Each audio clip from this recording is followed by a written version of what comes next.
हर दिन एक भिखारी दरवाजे के पास आकर भीख मांगता था और घर का मालिक हमेशा घर के बाहर आते ही उसे देखकर फिर जाया करता था।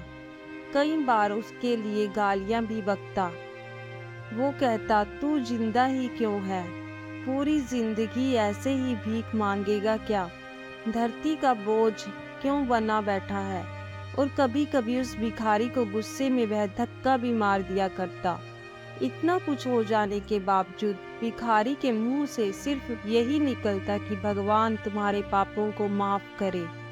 एक बार व्यापारी को धंधे में बड़ा नुकसान होने की खबर मिली।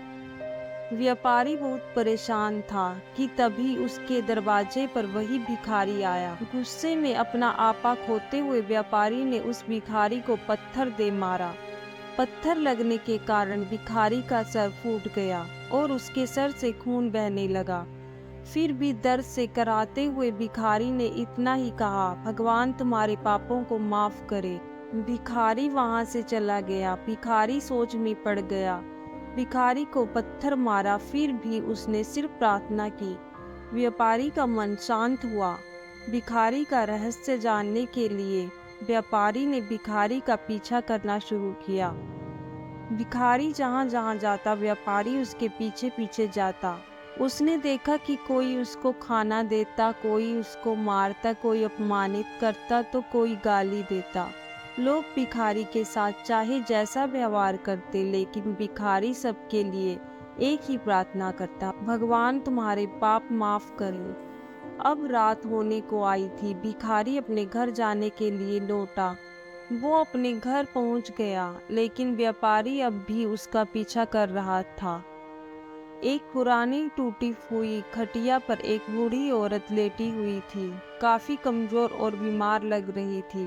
वह भिखारी की पत्नी थी। अपने पति को वापस आता देख वह खाट से उठ खड़ी हुई। पत्नी ने अपने पति के भीख वाले कटोरे में देखा, उसमें सिर्फ आधी बासी रोटी थी। उसे देखकर वह बोली, आज बस इतना ही मिला। और हाँ, आपके सिर से खून निकल रहा है, ये चोट कैसे लगी? बूढ़ा भिखारी बोला, आज बस इतना ही मिला, किसी ने कुछ दिया ही नहीं। सब ने गालियां दी और एक ने पत्थर भी फेंका, इसलिए मेरा सर फट गया। एक गहरी ठंडी सांस लेकर बूढ़ा भिखारी फिर से बोला, यह मेरे ही पापों का फल है। तुम्हें याद है कुछ सालों पहले हम कितने अमीर थे? क्या कुछ नहीं था हमारे पास हर चीज जरूरत से ज्यादा थी, लेकिन हमने कभी दान नहीं किया।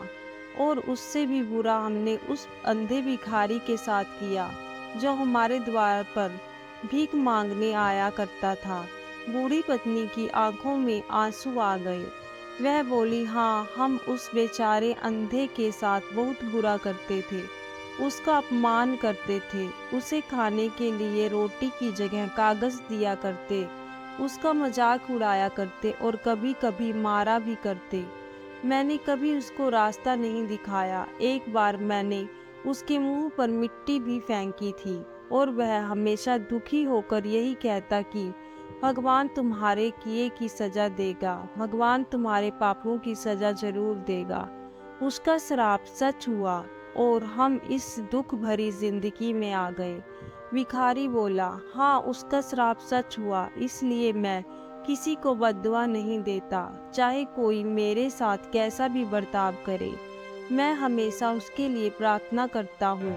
मैं नहीं चाहता कि कोई भी हमारे जैसे जिंदगी का अनुभव करे, किसी को भी हमारे जैसे दुखों का सामना करना पड़े। वो नहीं जानते कि वह कितना बड़ा पाप कर रहे हैं, इसलिए अनजाने में हुए पाप की ऐसी सजा किसी को भी मिले मैं नहीं चाहता। व्यापारी वहीं पर छुपकर यह सारी बातें सुन रहा था। अब उसे सब कुछ समझ में आ गया था। भिखारी और उसकी पत्नी ने वह आधी रोटी मिल बांट कर खाई, भगवान का धन्यवाद बोलकर सो गए। अगले दिन भिखारी फिर से भीख मांगने गया। व्यापारी के घर के पास जाते ही व्यापारी ने पहले से गर्म रोटी उसके लिए निकाल कर रखी थी। उसे देते हुए व्यापारी विनम्रता से बोला, माफ कर दीजिए बाबा, मुझसे बहुत बड़ी गलती हो गई। बूढ़ा भिखारी बोला, भगवान तेरा भला करे। इतना कहकर वह आगे निकल गया। दोस्तों, इस कहानी से जो सीख लेने लायक है वह बड़ी ही सिंपल है कि आदमी चाहे किसी के बारे में बुरा कहे, भला करे, लेकिन भगवान सिर्फ कर्म के हिसाब से उसको फल देता है। क्या हुआ अगर भगवान नहीं दिखता, लेकिन यह बात बिल्कुल सच है, उसके खाते में सबका हिसाब बहुत बहुत पक्का होता है। इसलिए जब किसी के लिए कुछ भी करो तो अच्छा ही करो।